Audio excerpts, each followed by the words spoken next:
کتنے سکھ، کتنے عیسائی، کتنے ہندوؤں نے اس دیش کے لیے قربانی دی۔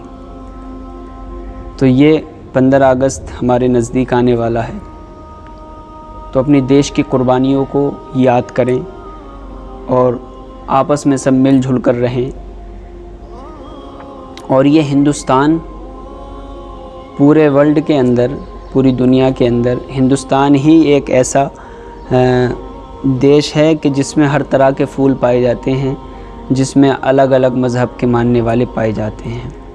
تو یہ ایک ہندوستان ہے، ایک انڈیا ہی ہے جس میں مسلمان بھی ہیں، سکھ بھی ہیں، عیسائی بھی ہیں، اور طرح کے لوگ الگ الگ مذہبوں کو ماننے والے ہیں۔ ہر کوالٹی کا بندہ ہے، ہر سچویشن کا بندہ ہے۔ تو یہ انڈیا جو ہے ایک ایسا پلیٹ فارم ہے جس میں ہر سوچ کے، ہر طریقے کے لوگ اس دیش میں بستے ہیں۔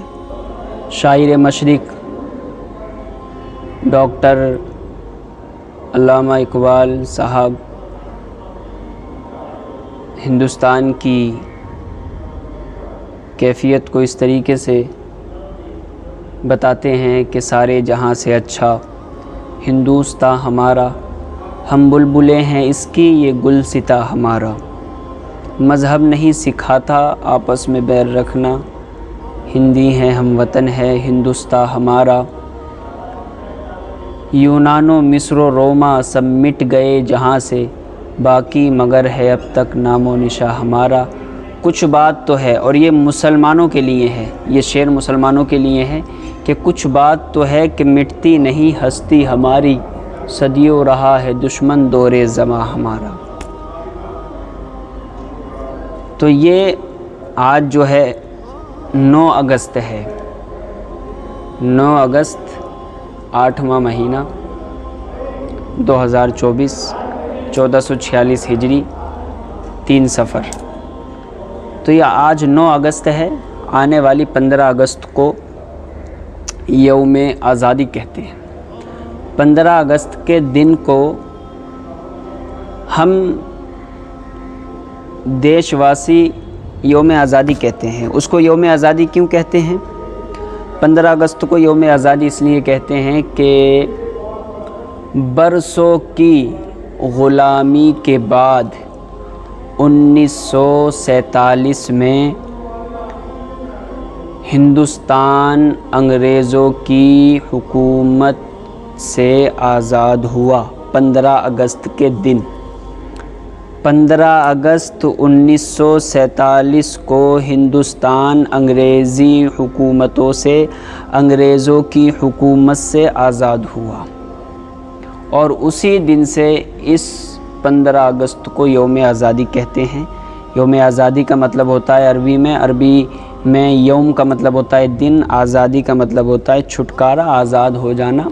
تو یوم آزادی، آزادی کا دن۔ تو 15 اگست کو یوم آزادی اسی لیے کہتے ہیں کہ آج سے 77 سال پہلے، کیونکہ اب آزادی کو 1947 سے 2024 تک آپ لگائیں گے تو 77 سال ہو گئے، آزادی کو 77 سال ہو گئے۔ تو اسی لیے ہم یوم آزادی کہتے ہیں۔ اور اس 15 اگست کو دیش بھر میں، پورے بھارت میں، اسکولوں میں، مدرسوں میں یہ جو ہے قومی ترانے گائے جاتے ہیں، پڑھے جاتے ہیں، نظمیں پڑھی جاتی ہیں، اور جو اپنے اس انڈیا کے لیے شہید ہوئے، چاہے وہ مسلمان ہوں یا اور غیر مذہب کے ماننے والے ہوں، انہوں نے اپنی جانوں کو قربان کیا اس دیش کے لیے، تو ان کی جو ہے ان کی زندگی کے بارے میں بیان کیا جاتا ہے۔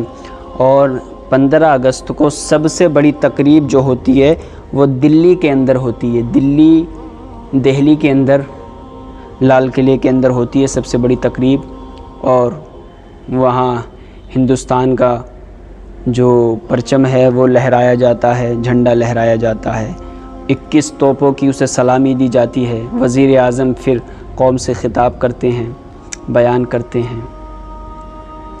تو یہ ہندوستان ہے، تو ہمیں اس دن جو ہے اپنے دیش کی جو ہمارے بزرگوں نے قربانیاں دی اس کو یاد کریں، اور اس دیش میں رہ کر کے کوئی ایسی غلط بات، کوئی ہمارے ملک سے کوئی ایسی غلط بات استعمال نہ کرے، نہ ہم اپنے بھارت سے کسی کو غلط استعمال کرنے دیں گے اور نہ ہم سہ سکتے ہیں۔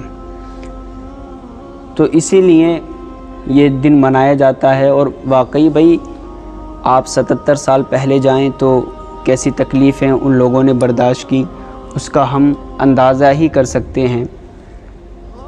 کتنے مسلمان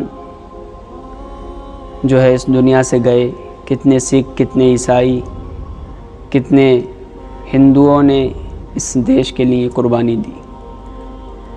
تو یہ 15 اگست ہمارے نزدیک آنے والا ہے، تو اپنی دیش کی قربانیوں کو یاد کریں اور آپس میں سب مل جل کر رہیں۔ اور یہ ہندوستان پورے ورلڈ کے اندر، پوری دنیا کے اندر ہندوستان ہی ایک ایسا دیش ہے کہ جس میں ہر طرح کے پھول پائے جاتے ہیں، جس میں الگ الگ مذہب کے ماننے والے پائے جاتے ہیں۔